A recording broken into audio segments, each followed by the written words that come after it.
తీవ్రవాదులంతా కూడా పాకిస్తాన్ నుంచి వచ్చిన వారే. వీళ్ళంతా కూడా హై వాల్యూ టార్గెట్స్ ని ఎంచుకుంటారు. అంటే ఆర్మీ వెహికల్స్ ని గురిపెట్టడం, ఆర్మీ వాళ్ళని చంపేయటం, ఇక సరిహద్దు దాటి జనాల్లోకి వచ్చారంటే భారీ పేలుళ్లకు ప్లాన్ చేయటం. అయితే ఇలాంటి తీవ్రవాదులు ఓ అమ్మాయిని చంపేందుకు దేశం దాటి దేశం వచ్చారు. అంటే మన ఇండియాలోకి చొరబడ్డారు. అది కూడా 30 ఏళ్లు నిండని ఓ మహిళ కోసం. ఆమెను టార్గెట్ చేశారు. ఆమె పేరు రుక్సానా. మరి ఆమె మీద అంత పగెందుకు? తీవ్రవాదులకు ఆమె ఏం అన్యాయం చేసింది? దాని వెనుక పెద్ద చరిత్రే ఉంది.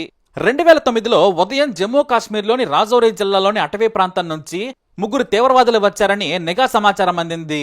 దీంతో కమాండాల నుంచి ఆర్మీ, జమ్మూ పోలీసులు జల్లెడ పడుతూ ఉన్నారు. మరోవైపు ఆర్మీ డాగ్స్ కూడా వేర విహారం చేస్తున్నాయి. సాయంత్రానికి ఆర్మీ డాగ్స్ తీవ్రవాదుల రూట్ను పసిగట్టేశాయి. దీంతో కమాండోలు భారీగా చేస్తూ ఉన్నారు. ఇక కొండ ప్రాంతం పైకి పోలీసులు వస్తున్నారని గమనించిన తీవ్రవాదులు ఎటు వెళ్లాలో ఎటు పారిపోవాలో కూడా తెలియక అయోమయానికి గురయ్యారు. కొద్ది దూరం పరిగెడితే అడవిలోకి దూరొచ్చు. కానీ ఈలోపే హైట్ మీద ఉన్న పోలీసులు స్నైపర్స్తో కాల్ చేస్తారని భయపడ్డారు. ఇక ఏం చేయాలో తెలియక కొండ మధ్యలో ఉన్న ఓ ఇంట్లోకి చొరబడ్డారు. పోలీసులు ఉదయం నుంచి వేటాడుతూ ఉన్నారు. దీంతో కనీసం తినడానికి కూడా తిండి ఏమీ దొరకలేదు. నీళ్లు కూడా సరిగా తాగలేదు.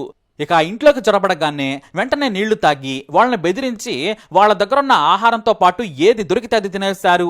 ఆ ఇంట్లో అప్పటికి 21 ఏళ్ల రుక్సానాతో పాటు ఆమె సోదరుడు, ఆమె తల్లిదండ్రులు ఉన్నారు. సాయంత్రం వేళ వాళ్ళక్కడ సేద తీరుతూ ఉన్నారు. రుక్సానా వంట చేయడానికి సిద్ధమైంది. అయితే వీళ్ళందరినీ కూడా అక్కడికి పిలిచి భయపెట్టారు. కదిలితే చంపేస్తాం, నోరు మూసుకొని కూర్చోమని బెదిరించారు. వాళ్ళు లష్కరే తీవ్రవాదులని రుక్సానాకు క్లియర్గా అర్థమైంది. అయితే వారి లీడర్ ఇంట్లోనే పొజిషన్ తీసుకొని మిగతా ఇద్దరిని వారి ఇంటి కిందికి భాగంలో ఉన్న రాతి గోడ వెనకాల పొజిషన్ తీసుకోమని చెప్పాడు. కిటికీలో నుంచి బయటకు కాల్పులు జరపాలనేది ఆ తీవ్రవాది ప్లాన్. అయితే రుక్సానా మొదట భయంతో వణికిపోయింది. కమాండోలు వస్తే ఆ ఇంటి మీద కూడా కాల్పులు జరుపుతారు, తమ ఇళ్లు ధ్వంసమవుతుంది. ఆ క్రమంలో గ్రెనేడ్లు విసిరిన బుల్లెట్లు భారీగా వచ్చినా కూడా తన తల్లిదండ్రుల ప్రాణాలు, తమ ప్రాణాలు పోవచ్చని అనుకుంది. కిటికీలో నుంచి పొజిషన్ తీసుకుని AK-47తో రెడీగా ఉన్నాడు లష్కర్ తీవ్రవాది. అంటే కింద ఇద్దరు, పైన మాత్రం ఒకడే ఉన్నారు. వాడే ఈ రుక్సానా. ఆమె తమ్ముడు, ఆమె తల్లిదండ్రులకు కాపలాగా ఉన్నాడు. అలాగే అప్పుడప్పుడు బయటకు చూస్తూ ఉన్నాడు. మొత్తానికి వాణ్ణి గమనించిన రుక్సానా వాడికి మెదడు లేదు అని మాత్రం అర్థం చేసుకుంది. తుపాకీ చూపిస్తే రుక్సానా భయపడుతుందనుకున్నాడు. తన దగ్గరున్న గ్రెనేడ్లు చూపించి బెదిరించి కూర్చోబెట్టాడు. సరిగ్గా బయటకు చూస్తూ పోలీసుల మీద కాల్పులు జరుపుదామని వెయిట్ చేస్తూ ఉన్నాడు.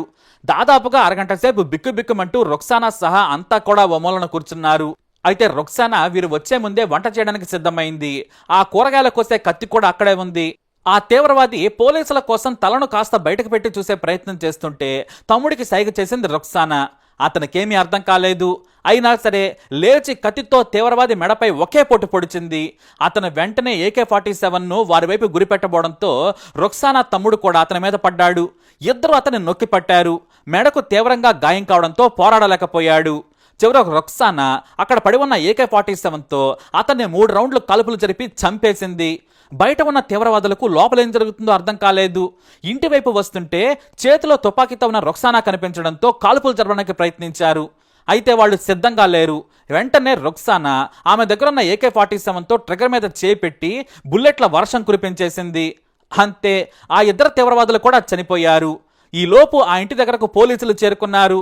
తానే చంపానని రుక్సానా వారి దగ్గరకు వెళ్లి చెప్పడంతో కమాండోలు చూసి షాక్ అయిపోయారు. అయితే మరో తీవ్రవాది పారిపోయాడని చెప్పారు. ఇక రుక్సానా ధైర్యాన్ని మెచ్చుకున్న నాటి కేంద్ర ప్రభుత్వం ఆమెకు బ్రావరీ అవార్డు ఇచ్చింది. అంతేకాదు అప్పుడు ఆమెకు 10 పాస్ కాకున్నా కూడా నాడు స్టేషన్ అసిస్టెంట్ ఇన్స్పెక్టర్ ఉద్యోగం ఇచ్చింది జమ్మూ సర్కార్. ఇప్పుడు ఆమె ఎస్ఐగా ఉద్యోగం చేస్తున్నారు. అయితే లష్కరే తీవ్రవాదులు రుక్సానాను చంపేందుకు ఎప్పటికీ ప్రయత్నిస్తున్నారు. కొద్ది నెలల క్రితం కూడా రెండోసారి ఆమె ఇంటిపై గ్రెనేడ్లు విసిరి నానా బేపత్సం చేశారు. కాకపోతే ఆర్మీ వారిని హై సెక్యూరిటీ ఉన్న పోలీస్ క్వార్టర్స్ కు తరలించింది. రాత్రికి రాత్రే షిఫ్ట్ చేసేశారు. ఇప్పుడు రుక్సానా ఎక్కడ తీవ్రవాదులున్నారని తెలిసినా సరే బెబ్బులిలా ధైర్యంగా ముందుకెళ్తుంది.